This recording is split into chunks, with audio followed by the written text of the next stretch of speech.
Toss to White. He's in. Patriots win the Super Bowl. Welcome to Patriots Touchback Podcast. We've been away for 3 long weeks and we have finally returned. All 4 of us are back. Welcome everyone to the Patriots Touchback Podcast. It is season 3, episode 57. We're closer to the new beginning year of the NFL season. So there's only going to be a couple left to go. But I've got Nick, I've got DJ, we've got Kieran on board. The whole crew is with us tonight. And we are going to have a little discussion regarding of the NFL Combine. Obviously, everything happened over the weekend. So we're going to have a little race through with that. We also have a little bit of a discussion to talk about regarding of Stephon Diggs, or to make a decision on what's going to happen because obviously he's got his court case coming up, we believe, this month. So we'll see what happens with that. And just overall tidy up of the Patriots news of what's happened over the last couple of weeks whilst we've been off air. But listen, it's good to be back. Everyone's all on board. Please make sure you smash the like button, Gronk spike the subscribe button, tell your friends, follow us on social media platforms, and make sure you follow the podcast on Spotify and on Apple as well. Good evening, gentlemen. 3 weeks we've been off the air. How have we been? How have you enjoyed your little time off? All good. No good. Time off, no rest. Keep going. I'm in the midst of a week's annual leave at the moment, and I'm kind of knee deep in draft prep, trying to catch up to probably where at least half of the way where Nick's at the moment. And Nick will know that when you get to offensive line and interior offensive line in particular, those are slogs, because there's only so much offensive line tape you can watch before it gets incredibly tedious. But it'll all be worth it in the end. It should be all worth it in the end. DJ, how are we, my friend? Obviously, you're wearing your Tennessee hoodie on, so I expect a hashtag on your thing saying hashtag bring me Brazzle. I've always said that. He's one of the wide receivers I have my eye on. I think he's a good fit. How far he goes down, I think it's around 3 or 4, I think.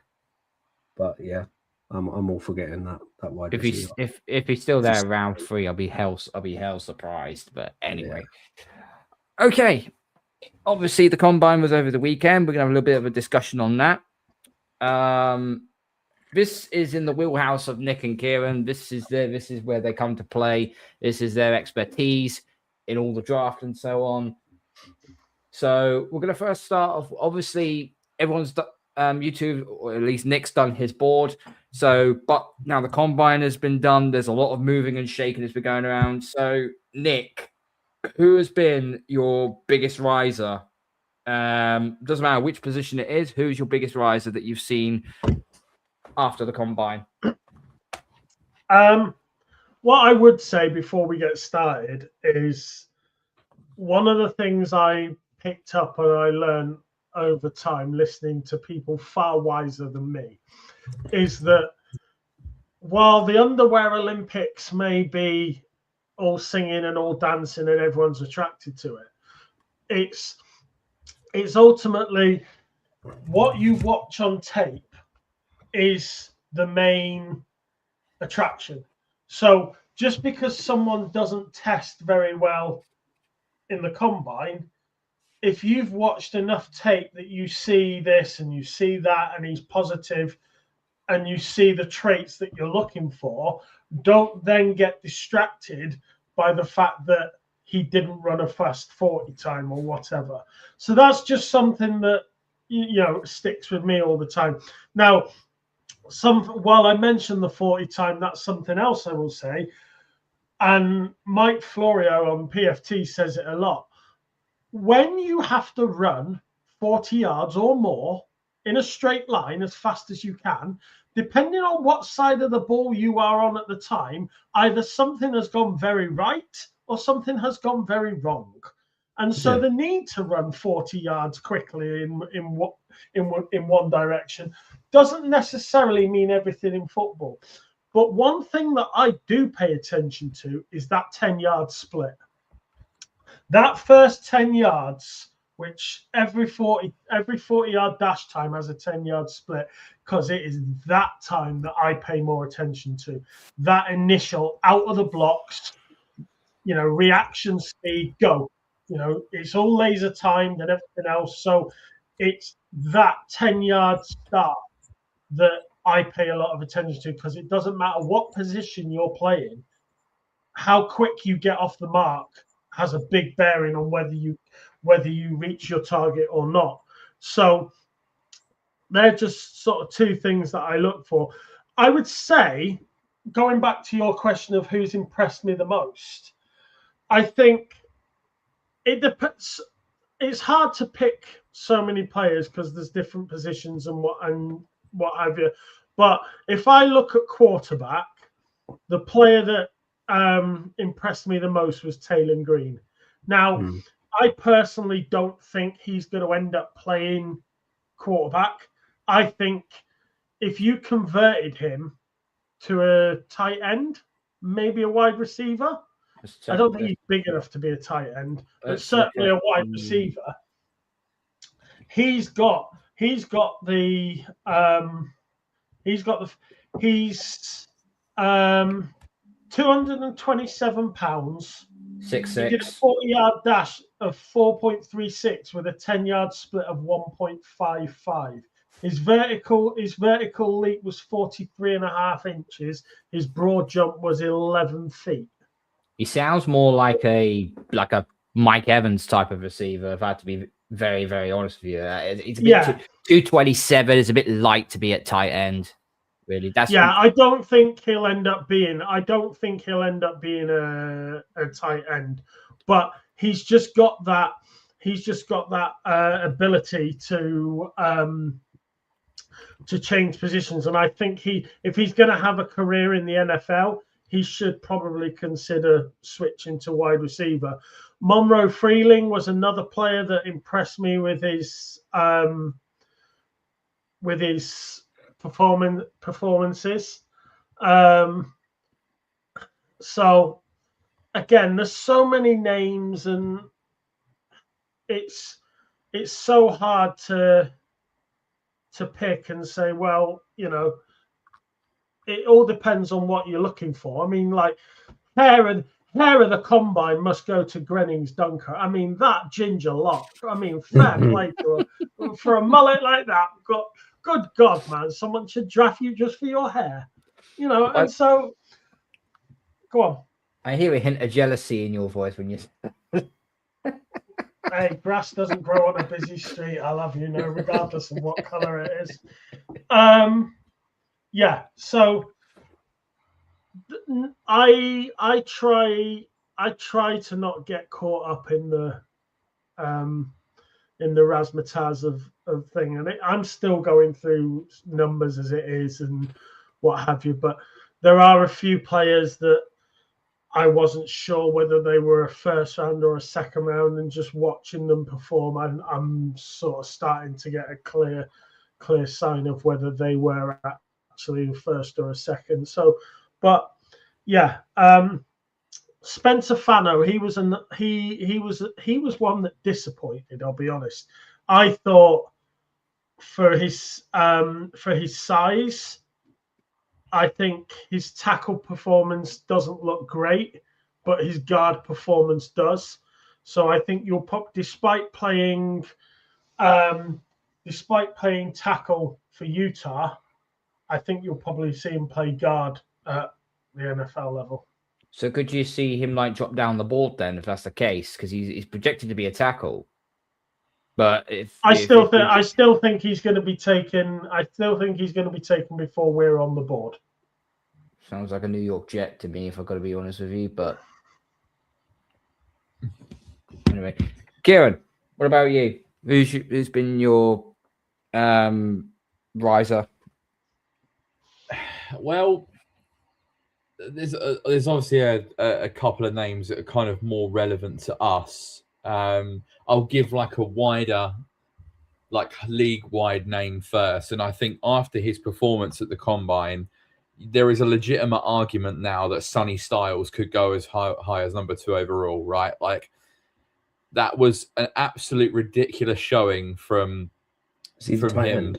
Linebacker for my Ohio State. Linebacker. Now, going into the draft process, I think most people would have had Arvell Reese over him, and Arvell Reese is a guy that, you know, is a bit of a tweener. You don't really know whether he's going to be a full-time off-ball linebacker or whether he's going to be an edge rusher.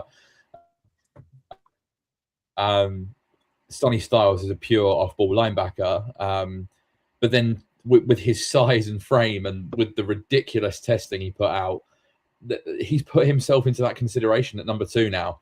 I think some teams probably would have moved him above Reese, and Reese had a good showing as well. But I think, like, when you look at a rare player like that, you look at a few years ago when Kyle Hamilton was coming out, who's gone on to be an all-pro in the NFL. Like, you see these guys and they're just different. And I think Sonny Styles is one of them guys. So wherever he ends up, like, they're going to get a good player there. Whether the Jets are smart enough to pull the trigger on that, I don't know. At number 2, I potentially would consider it. I think if he goes to Tennessee at number 4, I think they're getting a home run there, because you think about what they've already got on the D line, and if you can get a guy like Sonny Styles in the middle of your defense, I think that they're laughing, especially with Salah calling the shots. So that's kind of my league wide player. In terms of more relevant to us, you know, obviously, like, you know, a couple of the edge guys in particular, like Mason Thomas, is one name. Denied Dennis Sutton from Penn State potentially as well. And then we mentioned him briefly in the intro. I was a big Chris Brazzell fan coming into the combine. I had a pretty high grade on him. I like him a lot more over a lot of the other players that are in a similar range to him at the moment. And I think after that showing, when you've got a guy at 6'5" that can run that speed and with that vertical ability, I think he might have put himself in the first round conversation. And you know, that would be a player that I would definitely entertain at 31 if he sat there. Not saying that is the absolute go-to choice, because we have other positions to consider, but I like what I see from Chris Brazzell, and I think he's going to be a very good NFL player in the right system. In the right system, definitely. I'll go as far as this. I always look for underrated receivers. I always think that we got so many needs at the tackle position, at edge, at safety, at linebacker. I just feel like the receiver is just too much of a commodity. So what I tend to do is go back into the later rounds and let's see who's coming out on top, who's coming out with gems. There's 2. Brennan Thompson. No. Brennan Thompson, no. only because he was the fastest 40-yard dash. That means jack. We're falling into a trap again with Brennan Thompson. We've seen it so many times when small, rapid receivers catch the eye and they go to the NFL and they're shit. And I think he's another one. John Ross is one. He's in a group of receivers. Him, Kevin Coleman, Trey Lance's brother Bryce, you know, what's his name from LSU? Lemon. No, he's off the board. Anderson. There's a big bunch of receivers that, you know, are going to be there at that sort of like 4th round mark, and I think it's just how they get themselves arranged. And that's why I think, excuse me, that's why I think his 40 time might push him up the little sort of mini wide receiver board in that 4th round. But, you know, it's not really, I think if you're picking a wide receiver in round anything later than round 2, you know, he's not going to be elite, is he? But then again, you know, we picked up one of the best in 6, and he was a quarterback. So, you know, but I think for me, it's not so much because I've I've accepted that we can't fix everything at once. And when I look at the wide receivers and how they perform this year, I'm willing to send that pack out again one more year. I'm not really into AJ Brown. So for me, when you look at those first 3 rounds, they are your starters. They're who you're drafting to start. For me, it's tackle, edge in 2, and linebacker at 3. They for me are the 3 round pick starters, and then you just fill out your draft with what else you need. But I'm quite happy to pick an elite wide receiver next year.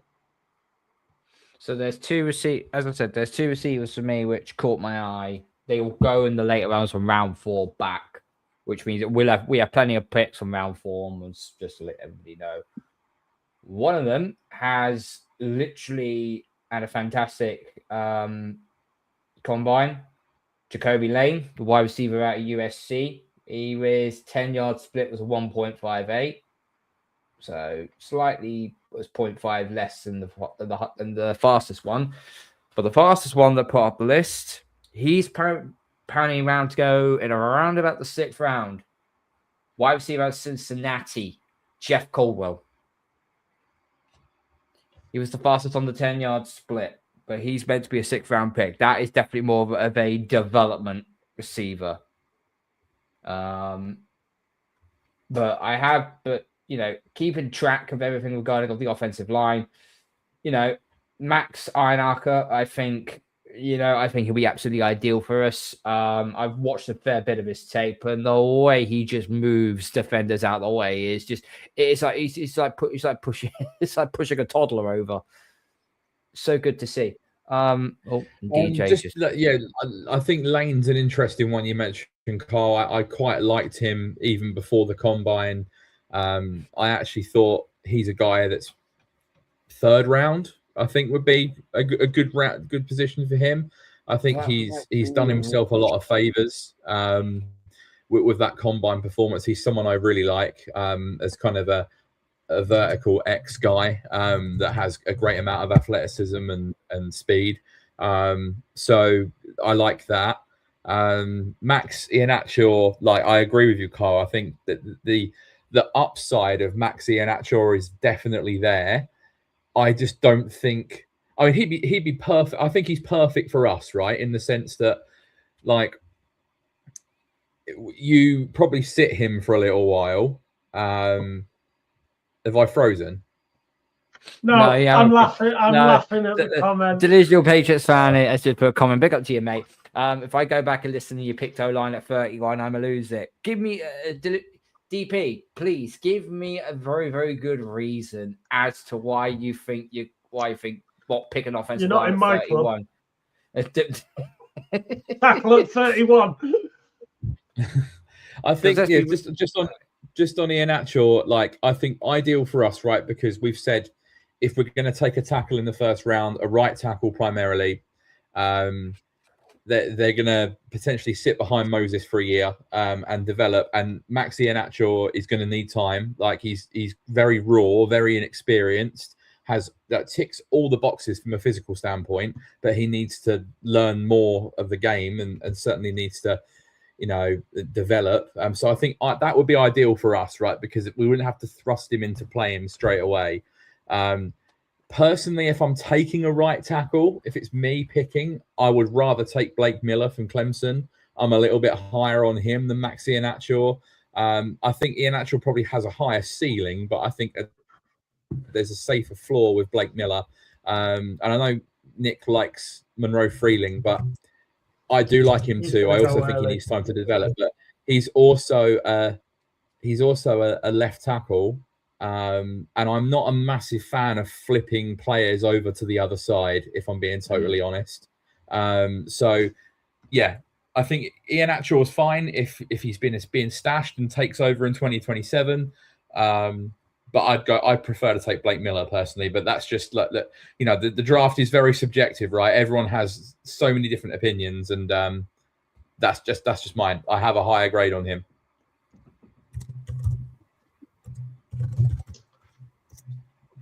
Okay. I think the thing for me is that whether they play left tackle or whether they play right tackle is, to me, is not really that important, because I think from their point of view, from the player's point of view, yeah, if they play left tackle, they want to play left tackle because left tackles get paid more. I get that. But ultimately, if you're going to have a newer guy come in, I mean, in the case of last year, we didn't really have a choice because Will Campbell had to come in. We needed a left tackle. So be it. But you look at like Bryant, for example, who we drafted. Now, he played left tackle so that Membu could play right tackle, because Membu preferred to play right tackle. But lo and behold, Membu got drafted by the Jets and spent the entire season at left tackle. So, and Bryant has been our understudy to Moses at right tackle. Now, I think Bryant is your swing tackle, to be honest. I think he is your reserve at left or right. That to me is his future. Because we drafted Caden Wallace a few years ago, thinking he would be the swing guy, and at best he's going to be a guard, but he's not good enough to be a starting guard. So I think I don't mind them playing left tackle in college and then move into right tackle. I sometimes think it's easier to start at right tackle and then move over to left when you've adjusted to the professional level. So to me, it's not that important where they played in college. It's all to do with can they actually do what you need them to do. And you know, Blake Miller, for me, he had a great season, like many of the Clemson players. He had a great season last year, but this season just gone, he was down on all his grades like all the other players were, because Clemson just had a bad year. So I try not to sort of let the whole year this year take over from the fact that Blake Miller had a good year. But I just think he has issues where he gets blown off his feet. In that, if you think back to the Super Bowl, which I realize is painful, if you think about the amount of times that Campbell got blown off his feet and got pushed backwards, if that's happening to Blake Miller at right tackle, that doesn't put me in great comfort. So, but he's another one. He would need work to practice it, to improve his footwork. So, I think ultimately there are players that can play the position. There are players that can't play the position. But don't be confused by players that play one that can't play, that don't think they can play the other, because I think it's a very free position in that you should be able to play both.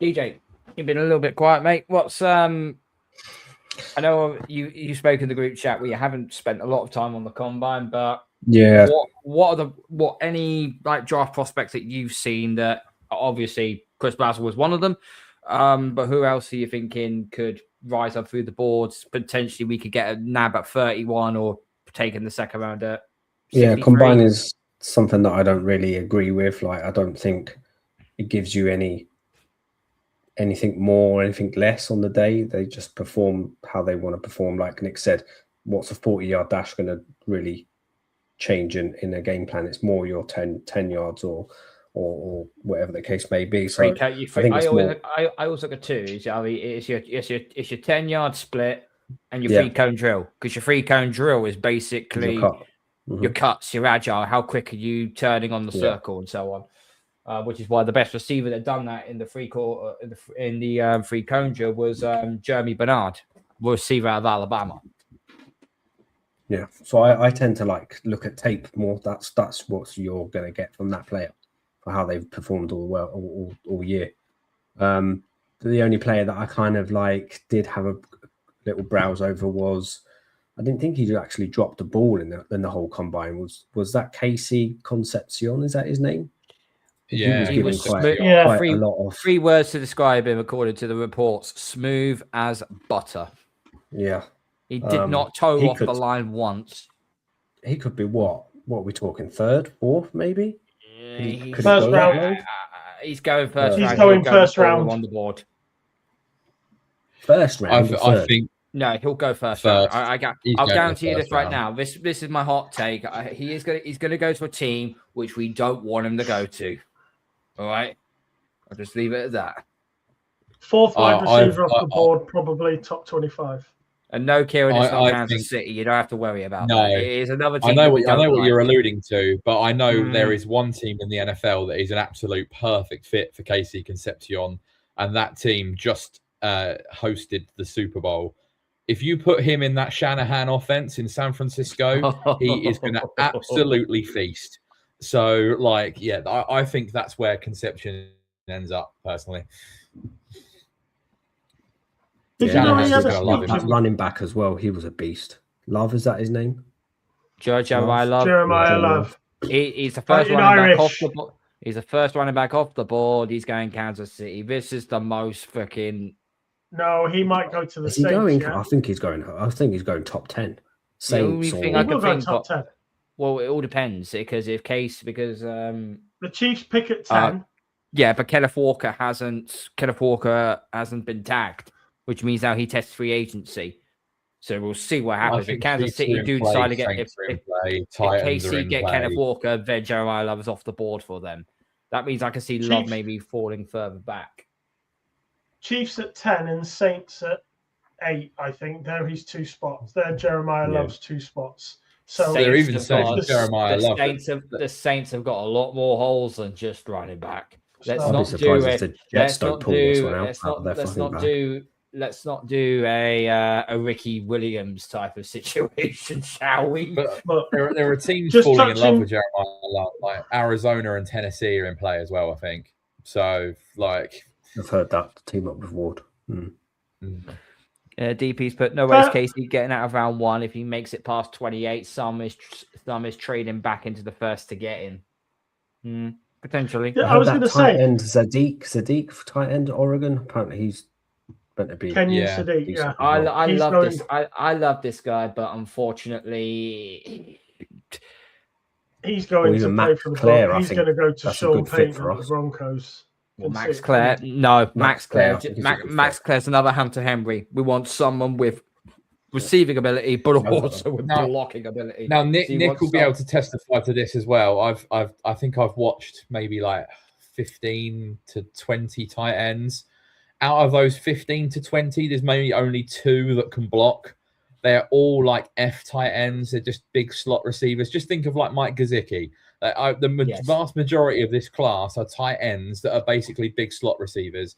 So in terms of blocking guys, the only guy that I really like that can actually block quite well is Sam Roosh from Stanford, but you're probably looking at a 3rd round, 4th round selection for him. 4th round, so this is not a great class for inline tight ends at all. They're all just big slot guys. So I mean, Carl, if you said, if you want someone different to Hunter Henry that can play in line, then this ain't the draft to do it, really. Take Sam Roosh in round 4 if he's on the board. I'd be up for that.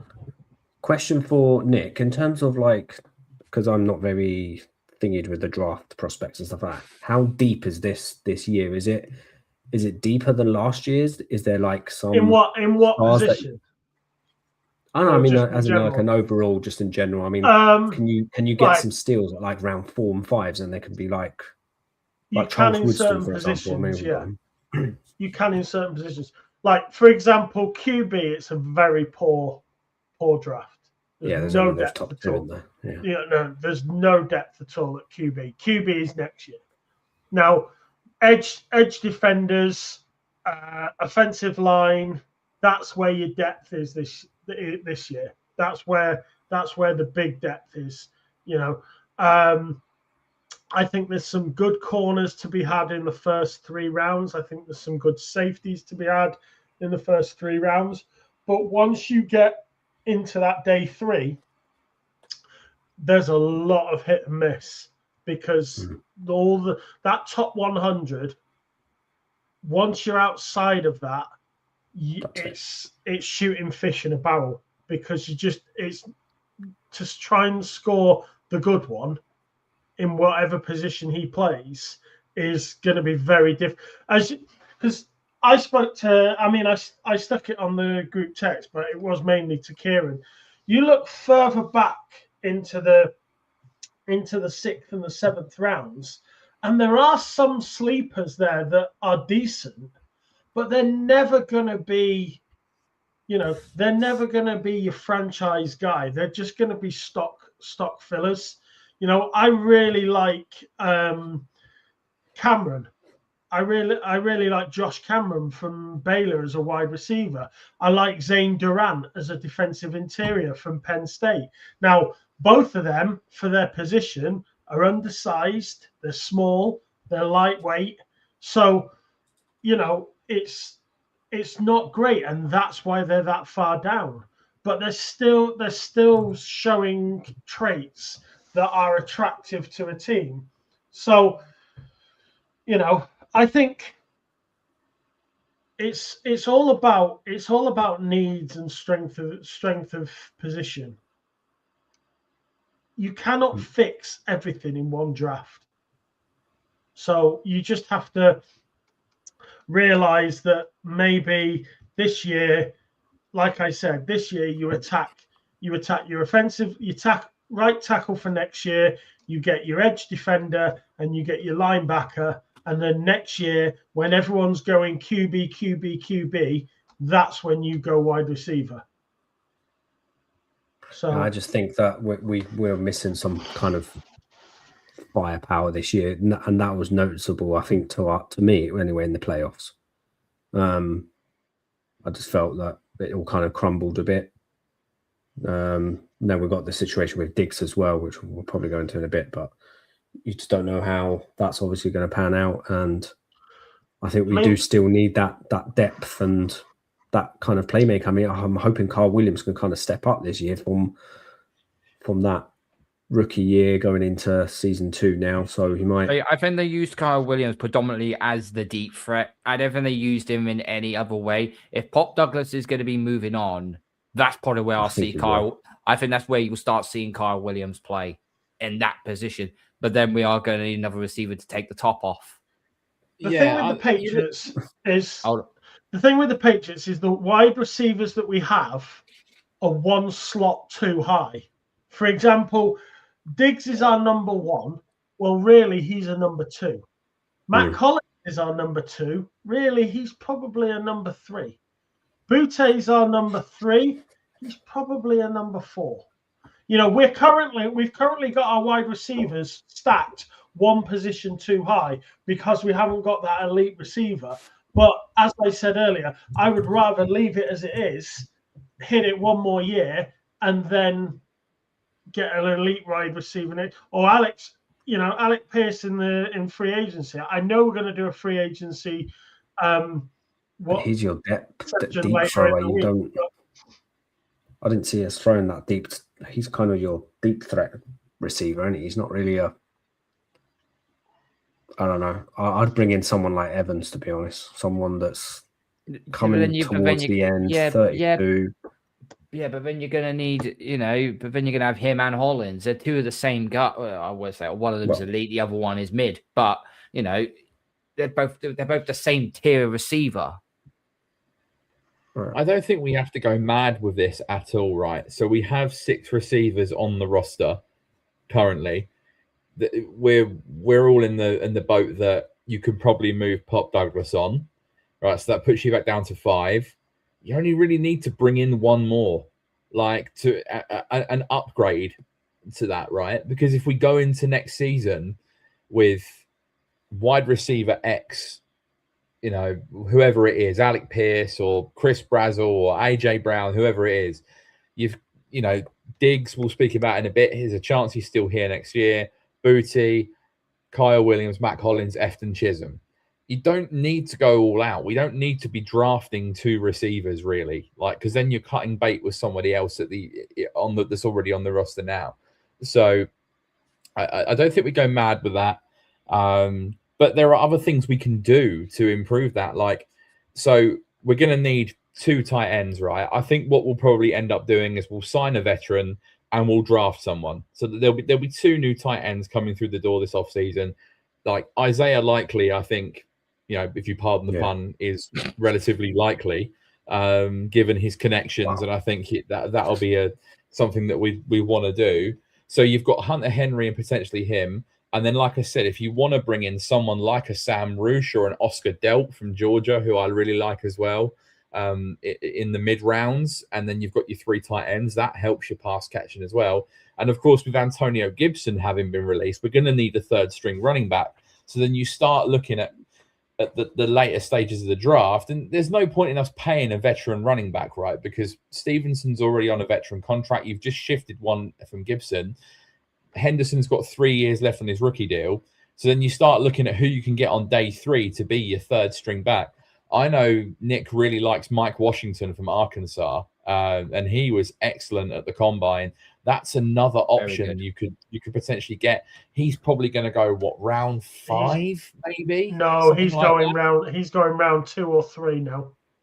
I don't know if I see that. Jonah Coleman didn't test, and Everett Johnson didn't test very well.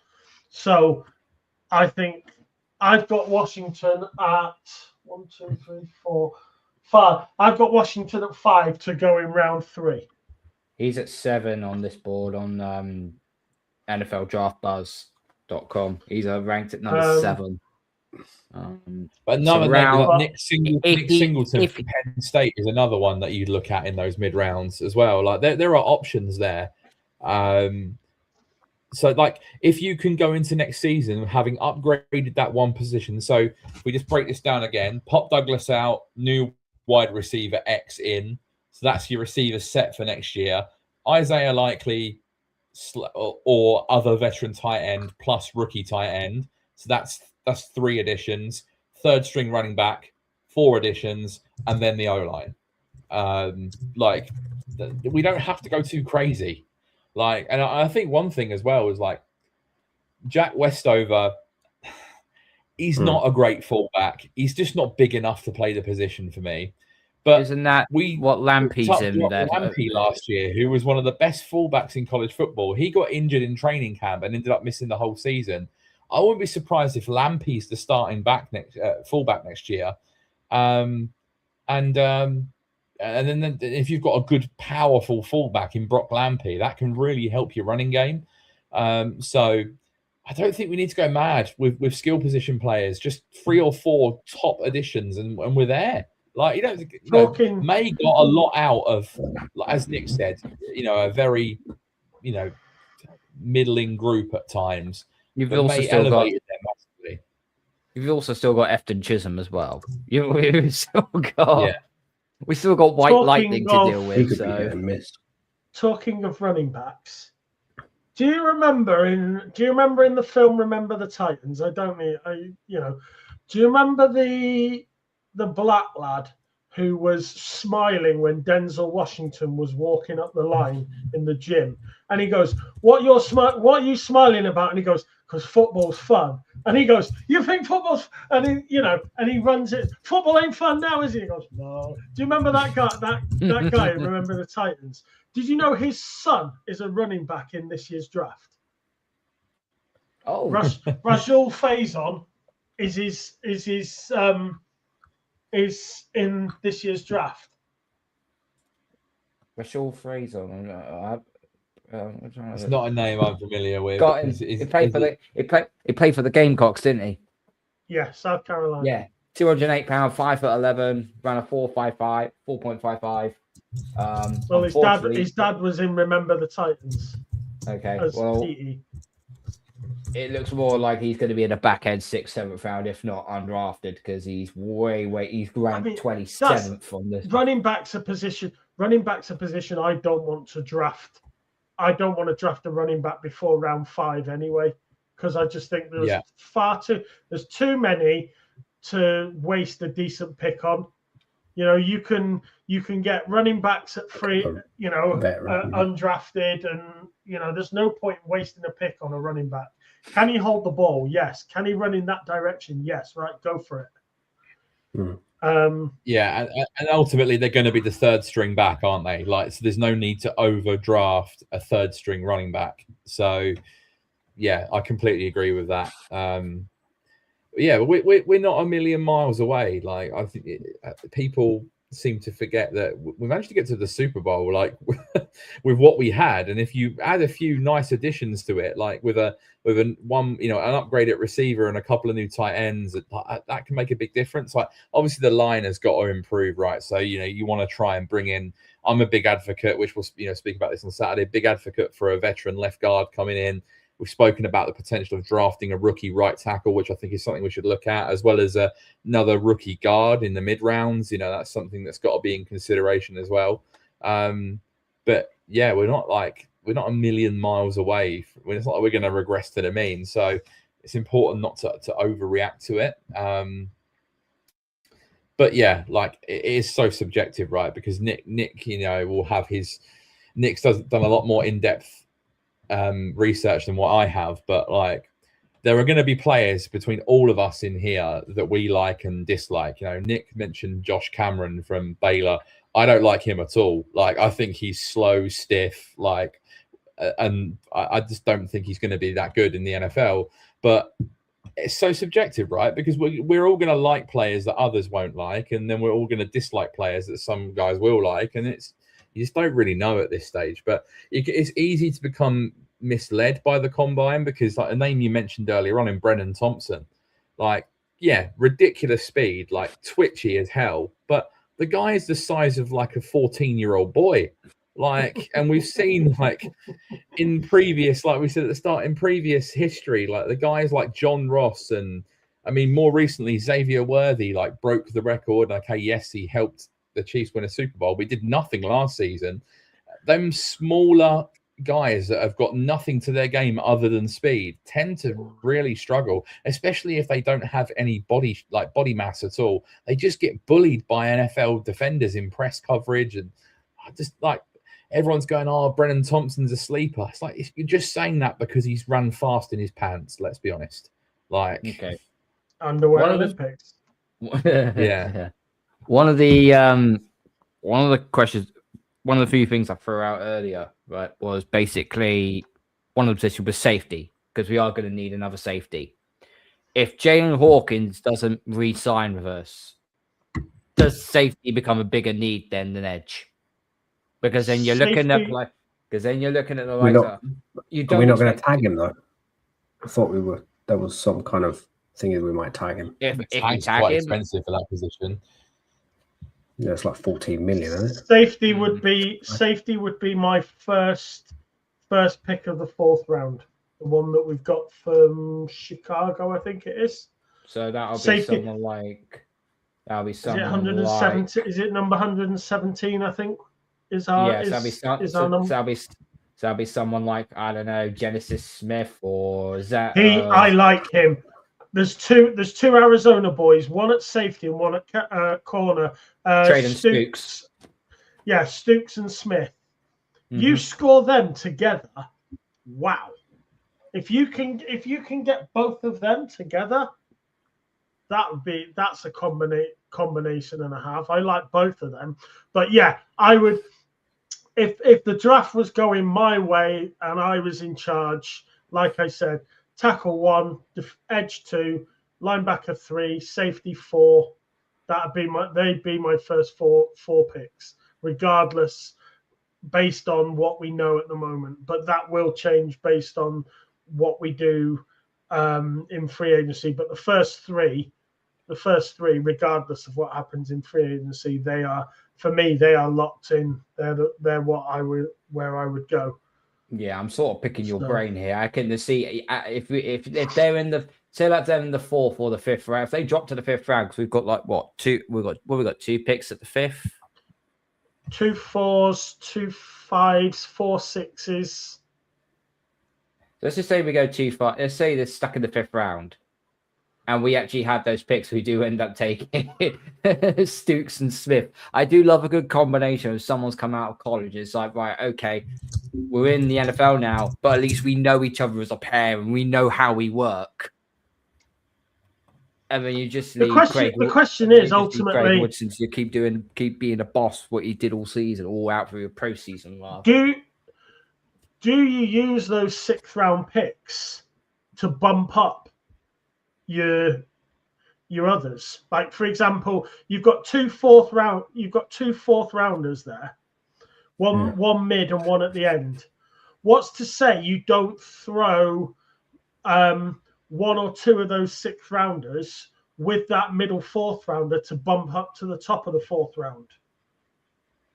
Or use 2 6th rounders to bump from the end of the 4th round to the middle. You've got options. You can use those. You don't necessarily have to draft a player with those 6th rounders. You can use them to improve yourself in the 4th round. That's something I'd also consider as well. If you trade up in that, if you use one of those 6 and actually trade up, then you're looking at someone like Kamari Ramsey. Kamari Ramsey's going in the 3rd at the latest. He's going 3rd at the latest. He's not going to be around in the 4th. I mean, safety is one of those positions, isn't it? Similar to guard, where the strike rate for finding someone who can be a good starter in the middle rounds is quite high. I mean, we did it with Craig Woodson last year. Obviously, a lot hinges on what happens with Hawkins, but you could easily add another veteran in there as well. Like, you could just sign someone to replace him if you lose Hawkins, and then just draft someone in the middle of rounds for depth. I mean, look, obviously there's some big names in this draft. I mean, obviously Caleb Downs being the main one. I think Dylan Thieneman has probably cemented himself now for being a 1st round pick. He's someone that I think would be tremendous in our defense, but not sure drafting a safety in round 1 in terms of positional value would be great. Emmanuel McNeil-Warren as well is someone who's getting a lot of hype. So there's going to be options there.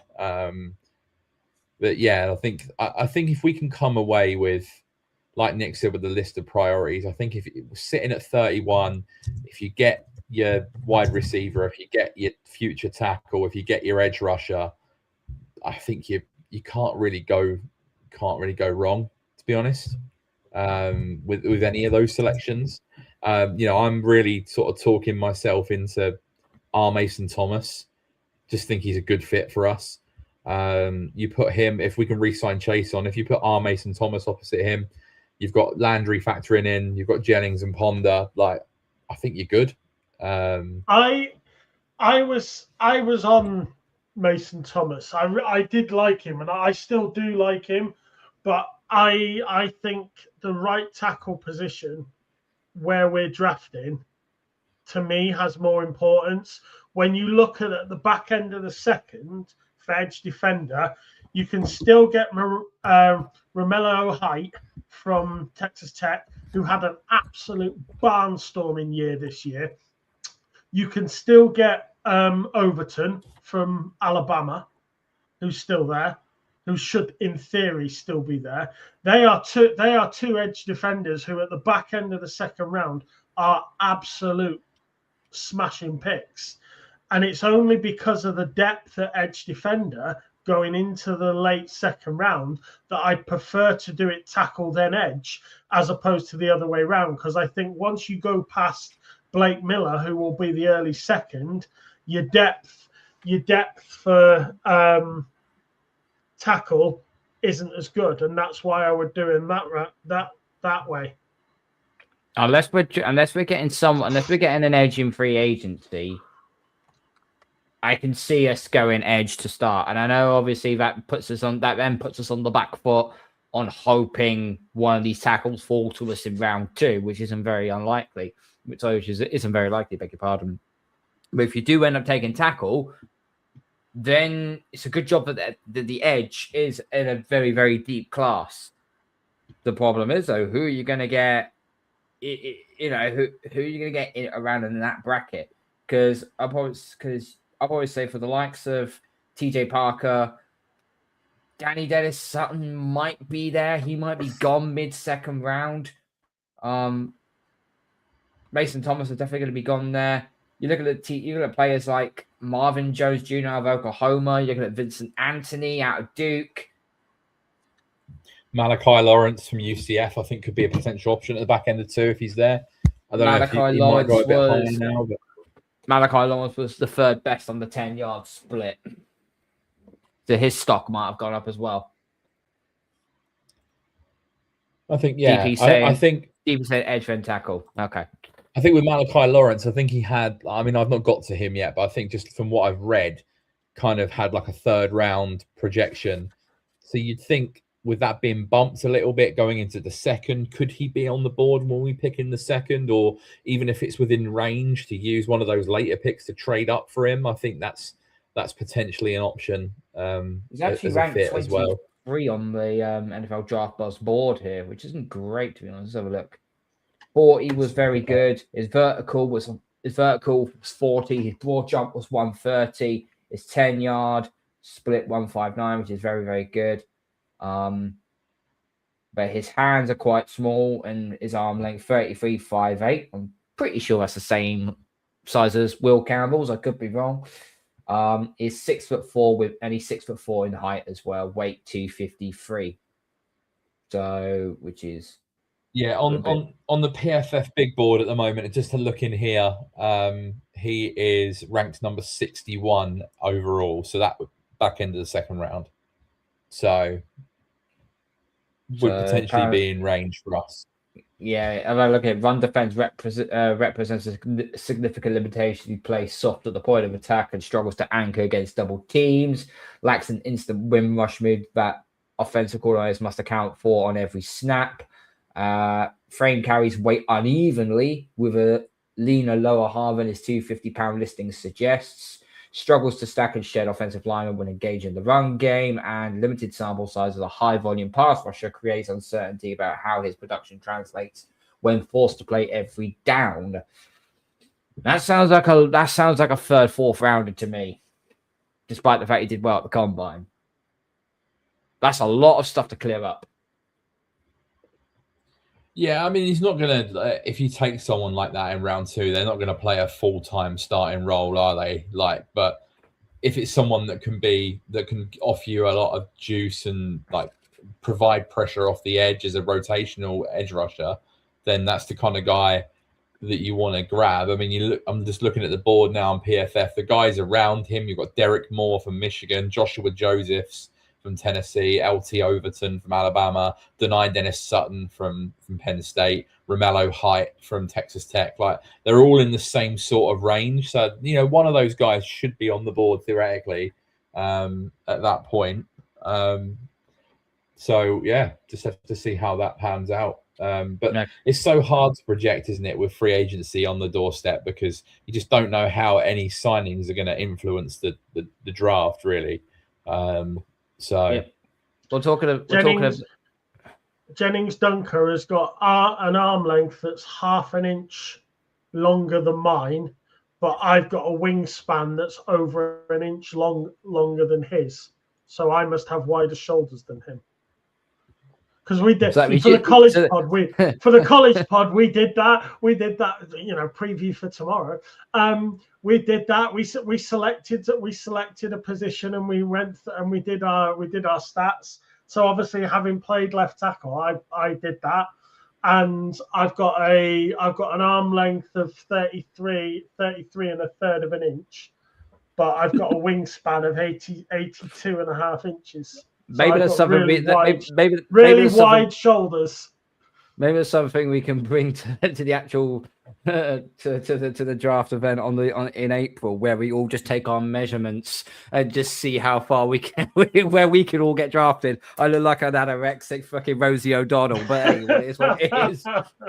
Anyway, that being said, right, let's do a quick run around. We're not going to do through a 32. I will say I will say there was no way I was running a 40-yard dash. I was not going to pull a hamstring on my street in front of all my neighbours as I recorded a 40-yard dash with my girls at the weekend. That did not happen. I chose not to do that. Do you not have a playing field? Do, but run on concrete. There's nothing faster. That is very true, actually. I haven't got a flatbed service, so it has to. Oh no, I do actually have it, but it might be uphill or downhill. I don't have to change it. Okay, we're not going to do a 32 team first round draft section because we'll be here till midnight. So what we're just going to do, round the horn before we move on to our next segment. Everyone is going to choose a player to pick at 31. So, DJ, we will start with you. Who are you taking to pick 31? As in, who do I want, or as in I think that'll fall on the board, and then we just take that? Personal preference. Personal preference. I reckon we need to take edge. So I think if Mason's there or Parker, I think those are the top. Even Zion Young, I think, is okay as well. You can only choose one. I'll go Parker. I'll go Parker. You go TJ Parker. Okay. Yeah. You just stole my pick. Kieran. I think he's projected 34. So if he's there at 31, I think. Yeah, I think if you look at what would be a good fit for what we need.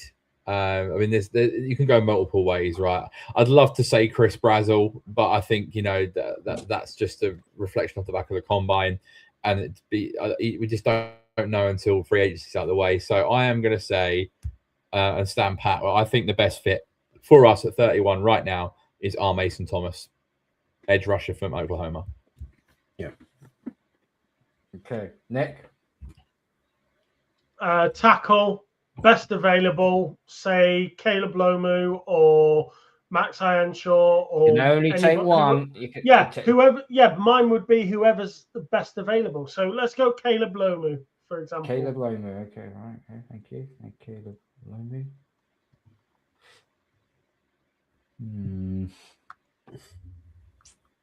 I am also going to take tackle. Could he fall to 31? I don't know, but this is a personal preference. And I've been watching this guy, and the way he just moves defensive linemen out the way for fun is just fun. It's just extremely fun to watch. Taking Alabama's tackle, Caden Proctor. He might fall. He might fall that far. He is such a polarizing prospect, right? Because you look at him, right, and he's too tall really to be a guard. But he's 2'6". Oh dear. I guess he's too tall to be a guard, but he's too heavy. He's too heavy. This was way too extreme for community guidelines on YouTube. YouTube. I think he was going to say these. Opinion. He's probably too tall for a tackle. But too heavy to be an interior. That's what I think. Right, go on then, Kez. What was it you're saying? Your take was that bad. We had to cut you. No, my laptop has been absolutely dreadful this evening. So no, I just think with Caden Proctor, he's probably too tall to play guard, but he's also way too heavy to play tackle. So I genuinely don't know what you do with him. He's either gonna have to drop weight to play tackle, or you're gonna have to have a bigger than ideal guard. So I think some teams are really gonna struggle with him, with what to do, because it's such an unusual situation. It's not like with Markel Bell, for example, the massive Miami tackle who you just know is never gonna play guard at that size. But I genuinely don't know what you do with Proctor. He's a good player, but I think some teams are going to view him very differently to others. Yeah. His vertical was very good. His broad jump 109 was pretty decent. Height, obviously 6'7", very good. Weight 352 is 100%. It's fine. 6'7". Don't do that. So I think you've got a young one. You should be up on that. Yeah. I mean, I'm getting absolutely battered. He's with that 4 every years. day. My one's 4 years old. He's still wanting Paddington. James Bear, is for 4 and Christ's he's like 6, 7. No, he 6, doesn't 7. know. Alice Let's is not go 6, with and that. she's Alice is 6, and she'll say, "Daddy, how old am I?" And I'm like 6, and she'll like 6, 7. I was like, "Yeah, you're nearly 7, but you ain't 7 yet." You know. Jesus Christ.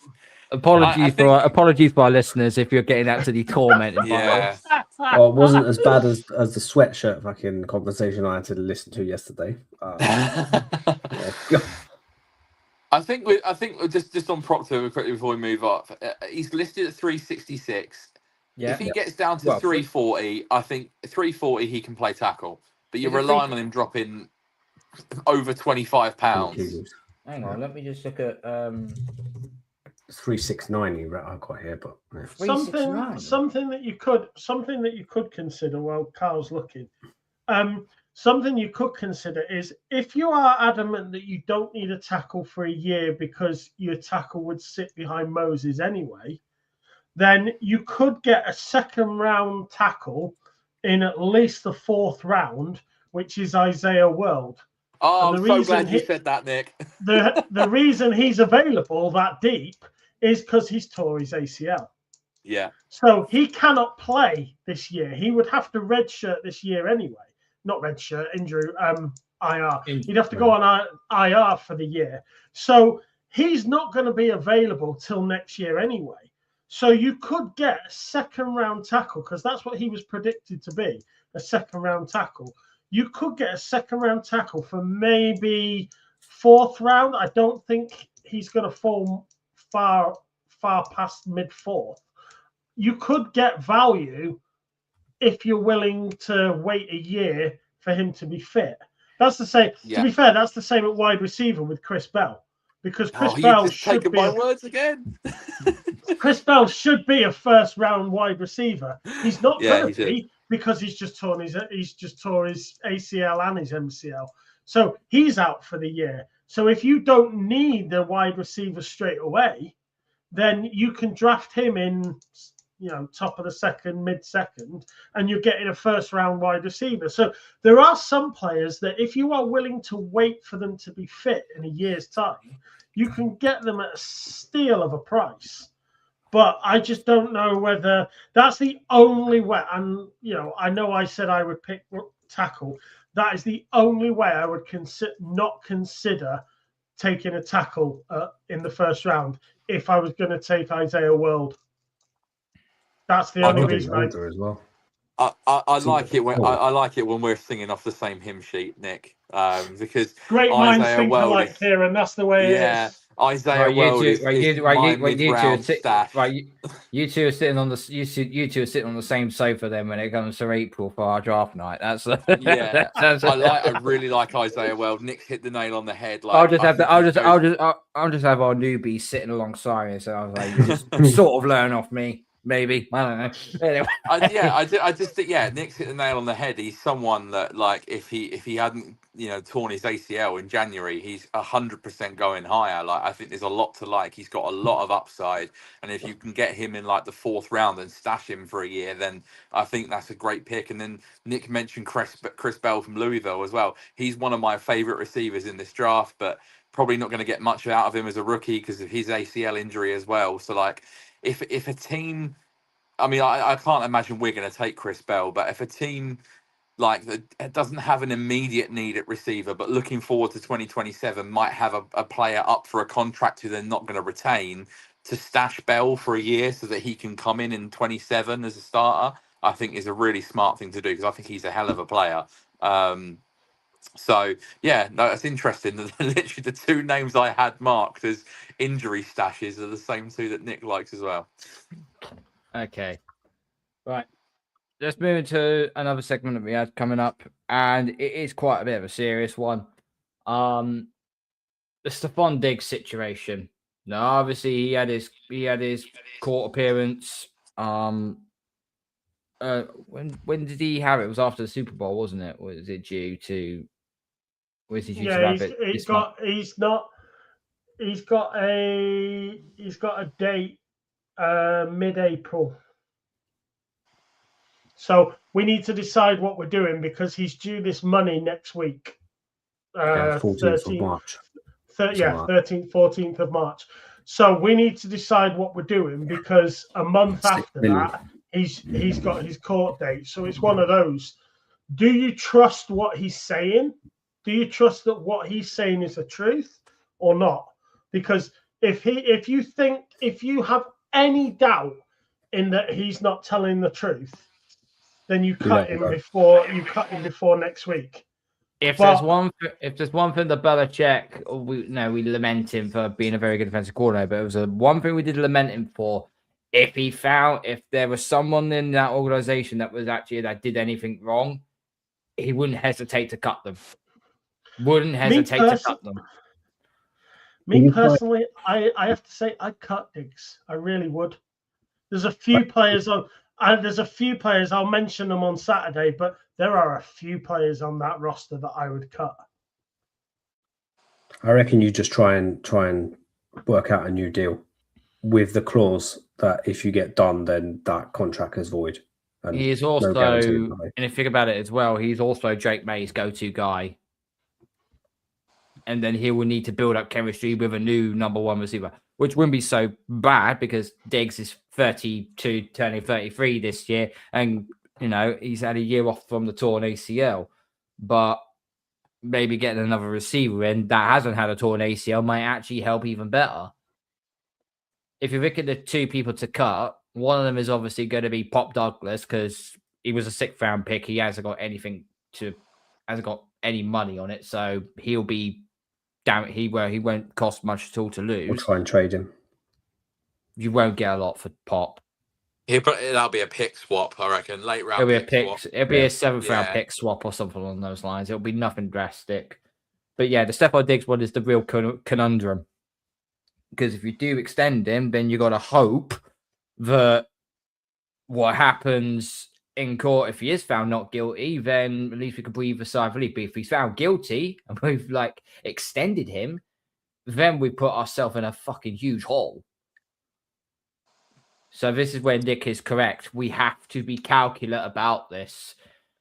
But I expect the franchise to do its due diligence and, keep an eye on what's going on. But, behind the scenes, Diggs, we know Diggs has had a history of, he's not Antonio Brown, but he's very diva-ish and he can act quite stupidly. It brings baggage as well, yeah. Brings baggage to the table as well, which makes it even more unpredictable. So, Kieran, where would you stand with this regarding Stephon Diggs? I personally would like him to stay. I think if you look at the initial contract that he signed with us, 3 years, what was it, 69 million. So we're 1 year into that. And I think, you got to remember, as much as he tailed off towards the end, he still put up a 1,000-yard season. He was still a reliable target for Drake May. He was still a good guy in the locker room that was a big leader on the team that got to a Super Bowl. So personally, I would like him to stay. Now, I know, Carl, have you got a bit of audio queued up for a little while from? I didn't get it done in the end. Sorry, my okay. wasn't very well. So I'll just allude to that now then. So Doug Kyde and Michael Hurley spoke about this on Pat's chat yesterday. Really good. I'd recommend listening to it. I think it's about 17 minutes in. They spoke about the Diggs situation, and they said that obviously, first things first, you have to find out what's going on with the legal situation. But if you just discount that for a second and purely look at the football side of things, everyone says that because Diggs' cap hit goes up significantly next year, right? So if you actually look at, because if you look at the amount of money he's due next year from us, right, and you compare that to other receivers around the NFL, I think he would be about the 13th or 14th highest paid receiver in terms of cash earnings for next season. Now, that does not include any receivers that are on rookie contracts, obviously, because there are elite receivers in the NFL right now, like Puka Nacua, who are still on rookie deals. So in terms of veterans on second contracts and beyond, he'd be about the 13th or 14th highest paid. And the guys that he is around in the NFL in terms of the amount of money he's due to get next season are the likes of Calvin Ridley, Jameson Williams. I can't remember the other names that were mentioned, but they were all sort of in that what you would guess would be second tier wide receiver 2 category. So when you stack up how much money Diggs is actually due to get next year currently, and that's before a restructure, as much as people want to say, oh, he's being paid too much, like that he's not worth it. But when you stack it up against the other players at the position around the league, it's actually not as bad as you think. So, like, I think, yes, we need to do a restructure. I think that's really important. You need to try and convert some of it into a signing bonus. You need to lower that cap here. I think that is really important. But I think, you know, with the players that he's around in the league, in terms of earnings, you could say that it's sort of justified, you know. I thought one of those other players that is around him on that type of money is Chris Godwin. So he's in the range of a Chris Godwin, Calvin Ridley, Jameson Williams, Jacoby Myers, that kind of range. Is that what he's worth? I don't think you can argue that it's not, like, because he's not going to get paid like one of the top end guys. Like, he's not going to be getting as much as Jefferson and Lamb and, you know, Amon-Ra St. Brown and all them type of guys. So I don't think, as much as it might be a slight overpay, but it's all relative to the rest of the league. So I wouldn't fret too much about that contract. It's not like, oh my God, we have to clear this because it's so expensive. It really isn't. And if we can get a restructure to just reduce it ever so slightly, I think you keep him. I don't think he needs to be a cap casualty when you compare it to the rest of the league's receivers. I'm just more worried in the sense that it was evident that at the end of the back end of like playoffs side of thing, it kind of like dropped off a bit. He wasn't as the player he was in the season. Now I'm viewing it more future. What else does this Diggs give? Is he going to have another 1,000-yard receiving season? Probably not. I don't think or don't anticipate him to have another one. So I think you need to now kind of grasp what else is he going to give you. Is this the best side of that we've seen Diggs? I think like with at 30, how old is he? 34? Yeah. He was 32. He was 32. 32. He was 32. The season's just gone, so he'll be 33 this season. Yeah. So just looking at now, I've got over the cap up. So next year, in terms of cash that he is due, this is not the cap number. So the cap number is 26.5, but in terms of the cash he will actually get is 22.5 million. Yeah. So that's 500k more than Chris Godwin, and that's marginally more than Calvin Ridley. Now, if you can get that down under 20 million, then that puts him in the range of Cortland Sutton and Jalen Waddle, who are around 17.5 million. Like, I don't think that's too bad, because as you get further down the list, obviously the quality of player dwindles. But I think what DJ said, are you expecting him to have another 1,000-yard season? No, but if he gets you 800 yards and someone else steps up, like, for example, like Booty had another 500-600-yard season. If you can get like 800 from Diggs, 750 from Booty, and 800 from someone else, and nobody was even near that last year. Like Hollins had 500 or whatever it was, 400. I think if you can have 3 guys that are all over 750, I don't think that's the end of the world. If you tell me next season Diggs gets, 800 yards and 5 touchdowns, I think that's still worth keeping. But yeah, there's going to need to be some form of restructure. But I don't think that it's a case of like, oh my God, this guy has to be a cap casualty. I think they did try to restructure, but he's said no. I don't know what the offer was or what the case may be, but I've read rumours that it was shut down straight away. And they've not had a further conversation since. If that was to happen, let's just say, for example, if that is the case and the Pats do decide to cut Diggs, or because of the contract situation, but B, also due to impending court proceedings, that they may get wind of it and they might just cut their losses because of this. If that is the case, then who would you potentially bring in to be in Diggs' because he is predominantly a slot receiver. So what would you do? Would you put Kyle Williams in that position? Because say, for example, you get rid of Pop Douglas and then you cut Diggs, you're going to need a slot. Isn't that where Kyle Williams will probably fit in?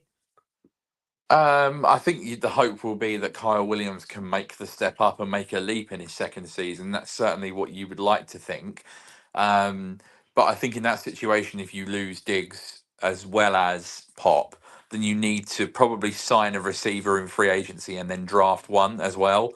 So you're going to need to get different styles. So like, we spoke about Brazel. So if you draft Brazel, then you probably need, as you said, Carl, someone who's more of a slot type, whether that's, in free agency. But they'll know by this time next week, like what the future holds for Diggs. But I don't think that, providing, of course, the legal matters are all clear. I don't think it's someone we need to move on. Like if it comes out in the next few days that he's been cleared of everything and he's all good to go, I think it's almost a foregone conclusion that the team would want to keep him. So we'll have to see. But yeah, if he does get released, then you need two receivers because I just don't think Pop Douglas is going to be on this team next year. I just think we can do better. And I know I've seen a few people saying, like you look at the free agent receivers and it's not a great class and Alec Pierce is going to make a lot of money. I've seen people say that about Wan'Dale Robinson, but Wan'Dale Robinson's a fantastic slot receiver who had 1,000 yards with the Giants last year. But he's also the same size as Pop Douglas. Hold it. Yeah, and the only reason why he had 1,000 yards receiving is because Malik Neighbors went down injured on week 4. Yeah, thanks for fucking up my fantasy league team, mate. But the Wan'Dale Robinson's better than Pop Douglas, but he's also the same size. So I don't really think you're gaining much by releasing Pop and signing Wan'Dale Robinson. Like they're very similar stylistically, even though Robinson's better. Like I don't know. We've spoke about many times like May struggling to throw over the middle of the field to a small slot receiver. So like, I'm not sure you'd be wanting Wan'Dale Robinson to play that role either. So what about someone like Keenan Allen? No. He's a Charger. He's a Charger till he retires. Yeah, but I still think he's got some juice. He's a Charger. Although to be fair, once he does leave, that will open up Lad McConkey more. Anyway, there's just no other wide receivers on there that I'll fucking pick. To be honest, the only one that really Romeo Dobbs, but Dobbs is that his name? Dobbs. He's basically another booty. We if we've got Kayshawn, we don't need Romeo Dobbs. They're both very similar. No. We've already got one head case at receiver, and we don't need two. No, there's just no other names on there. But he's buggered up his ACL as well, so God knows if he's going to be returning back to form. Let him go back to Kansas City. Let him go back to KC. One name that was also mentioned. Born again. No. Do you want to be ejected? I think he's cheap and he's right down there, but there's a reason why freaking Vrabel didn't play him. Right. One name that wasn't mentioned, he's not strictly a free agent per se, but if Alec Pierce just so happens to re-sign with the Colts, there is talk that they might have to move Michael Pittman.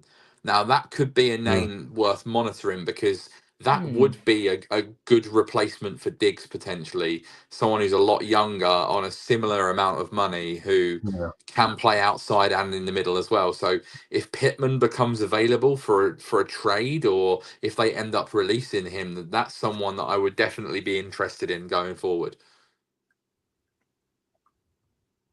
Pittman's a potential one.